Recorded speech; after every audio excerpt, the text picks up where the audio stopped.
Salve a tutti ragazzi e bentornati da Fabrizio Teghesi. Finalmente ci siamo. Dopo il video di presentazione cominciamo a smontare la nostra Inferno Neo 3.0 e andiamo quindi ad analizzarla blocco per blocco esattamente come abbiamo fatto per la MP9 TKI4 V2 RTR.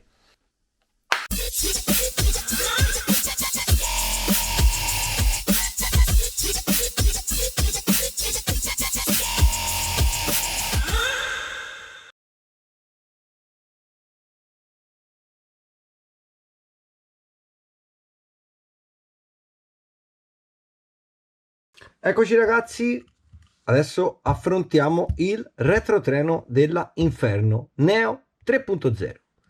Quindi partiamo dalle cose semplicissime. Alettone. L'alettone, questa è una versione vecchia che non utilizziamo più da diverso tempo. Per girare nei piazzali, per divertirsi, eccetera, va benissimo. Quando potete, quando vi si romperà, andate a comprare quello della MP10 o MP9.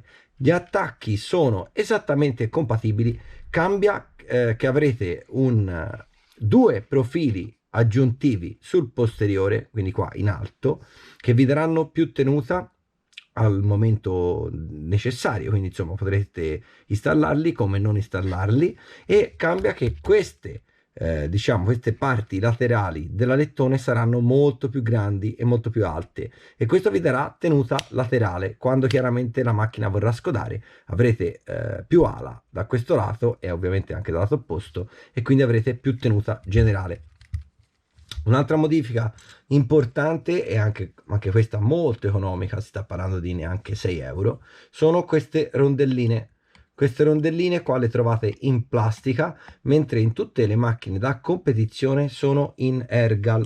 Vi lascio come sempre tutti i codici in descrizione e potete quindi procedere agli upgrade via via che andate avanti. Non solo, avrete anche la possibilità di mettere le viti svasate con le rondelle che vi ho suggerito io, in modo che entri meno terra possibile nelle teste delle viti per agevolare lo smontaggio quando siete in pista. Quindi andiamo avanti anche qua. Prima cosa importantissima da fare sono inserire i grani del drop.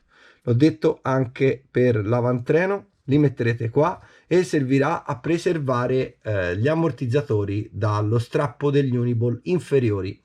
Per maggiori delucidazioni e approfondimenti su questo argomento vi invito a guardare il video dell'avantreno, perché molte cose che dico in questo video le ho già dette nell'avantreno, perché sono diciamo uguali, sono le stesse cose da fare. E quindi ragazzi, ho fatto prima quello dell'avantreno, guardatevi quello dell'avantreno. Vi metto il link in alto a destra e apparirà in questo momento. Successivamente cosa possiamo fare via via che utilizzeremo la macchina? Anche qua stessa cosa dell'avantreno, sostituire la coppia conica ed il pignone della coppia conica. Questi sono in Zama, avete il codice per quelli in acciaio, quindi chiunque di voi andrà a fare un utilizzo intensivo della macchina si rende abbastanza necessaria questa cosa. Ripeto, se la usate nei piazzali per divertirvi non ci sono problemi, però se la utilizzerete in pista in modo intensivo, quindi farete tanti pieni durante una giornata e quant'altro, vedrete che queste coppie coniche si affaticheranno moltissimo. Un'altra cosa importante da fare è l'inserimento dei due ingranaggi piccoli, esattamente come abbiamo detto per il centrale e per l'avantreno. Quindi codice degli ingranaggi e codice delle crociere. Nelle crociere ne trovate 6 che vi basteranno per tutta la macchina, e gli ingranaggi piccoli invece dovrete prendere 2 kit e ve ne avanzerà praticamente mezzo per fare tutta la macchina. Anche questa è una modifica abbastanza importante, così con l'occasione riuscirete anche a rimettere dell'olio buono nel differenziale anche posteriore, ed avrete quindi una performance molto migliore. Io nel posteriore metterei un 3000 di base. Un'altra modifica importante è sostituire questi perni con che cosa? Dei punzoni da stampo. Punzioni da stampo che, ripeto, l'ho già detto anche per l'avantreno, lo ripeto anche per il retrotreno, per chi avesse visto prima questo video che l'altro, sono praticamente dei perni d'acciaio con diciamo una testa svasata, che praticamente vanno inseriti al posto di questi. Sono molto lunghi inizialmente, li dovrete tagliare col Dremel e farci una specie di scassettino, quindi di parte piana, per alloggiare il grano. Cercateli su internet, li trovate. Questi collarini sono in acciaio pesantissimo, vanno benissimo finché non si rompano e non sono neanche facili da rompere, ma se li avete presi per l'avantreno, nell'avantreno ho fatto vedere i miei collarini di 4 che esistono in due versioni, azzurra e nera, entrambe di Ergal. Vedete? Adesso vi faccio vedere come ci stanno.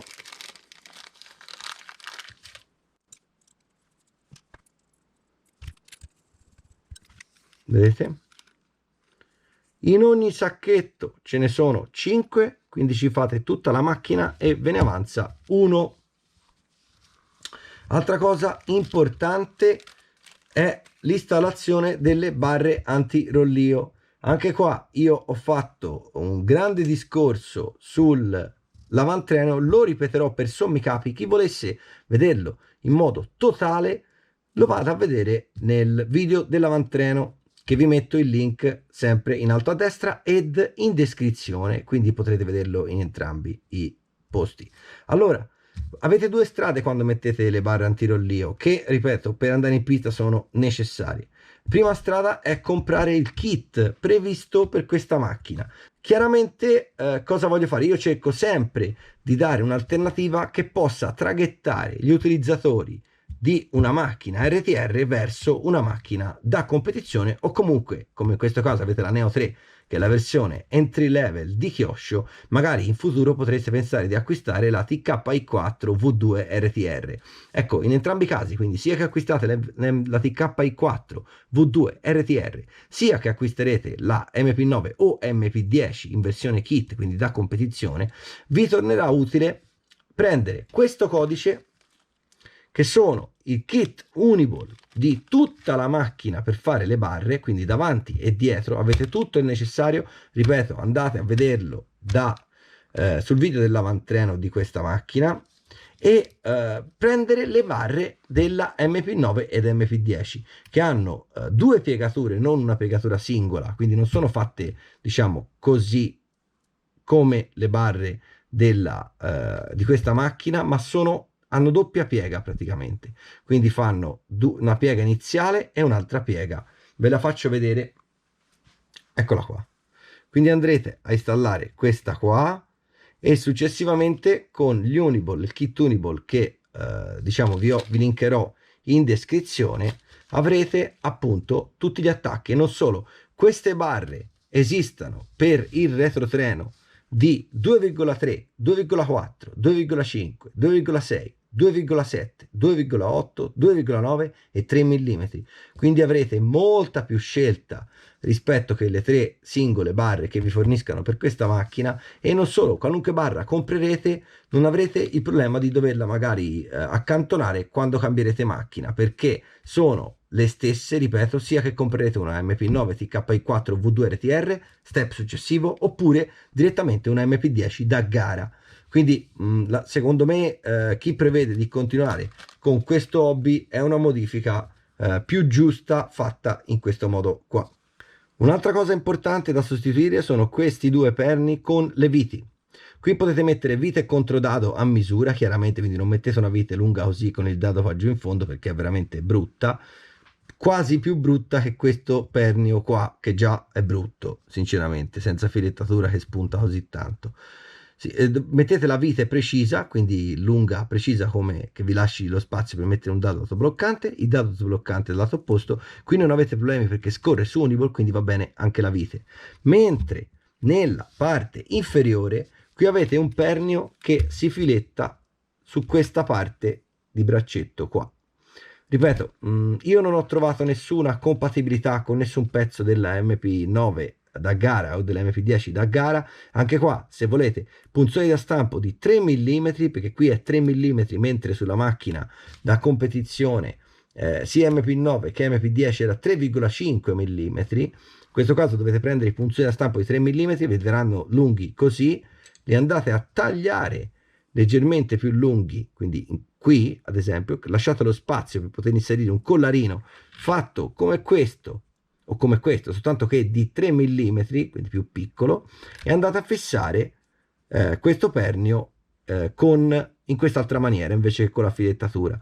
Avrete un maggior scorrimento e soprattutto avrete un pernio molto più solido di quello di serie, a una spesa sinceramente bassissima, perché i punzoni da stampo, se trovate il fornitore giusto su internet, costano veramente poco. Basta quindi Dremel con un disco da taglio e siete a posto, e chiaramente i collarini ovviamente.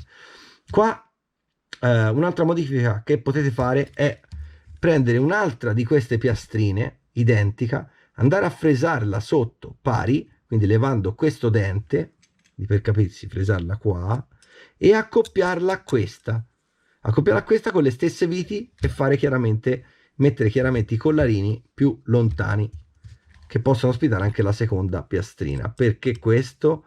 Perché tutte le volte che sarete in pista, quindi adesso vi sto facendo vedere come si mettono i collarini più larghi, in questa maniera, vedete che avrete il posto per un'altra piastrina. Con quello di serie vi riuscirà male. Ma perché è importante la doppia piastrina? Perché vedete com'è piccola questa piastrina? Se quando siete in pista qualcuno vi viene a tamponare, vi dà un colpo sul braccetto, rischiate che questa si pieghi. Raddoppiandola avrete molti meno rischi. Chiaramente questa modifica non serve se usate la macchina per girare nei piazzali o comunque per divertirvi da soli, perché nessuno vi tamponerà mai da soli. Quindi, ultima modifica, anche qua, se volete andare in pista è fondamentale avere degli ammortizzatori performanti, e in questo caso sono leggerissimamente più corti, ma li potete installare tranquillamente. Potete mettere il codice degli ammortizzatori da gara della MP9, TKI4, TKI3, comunque tutte le versioni kit, e della MP10 prima versione. Anche qui vi ritroverete gli ammortizzatori e ovviamente anche le relative molle, perché queste sono non identificabili, quelle nere. Vi ritroverete degli ammortizzatori da gara che potrete utilizzare quando volete, anche su modelli di fascia più alta. Anzi, in questo caso avrete già un upgrade anche se comprate la MP9 TKI4 V2 RTR, perché anche dentro quella macchina non ci sono gli ammortizzatori HD trattati come sulle macchine da competizione. Direi che dopo questa brevissima carrellata è praticamente tutto per il retrotreno. Possiamo tranquillamente andare a montarlo sulla macchina. Eccoci quindi pronti con la nostra macchina. Abbiamo da levare questa vite del puntale posteriore, inseriamo il cardano,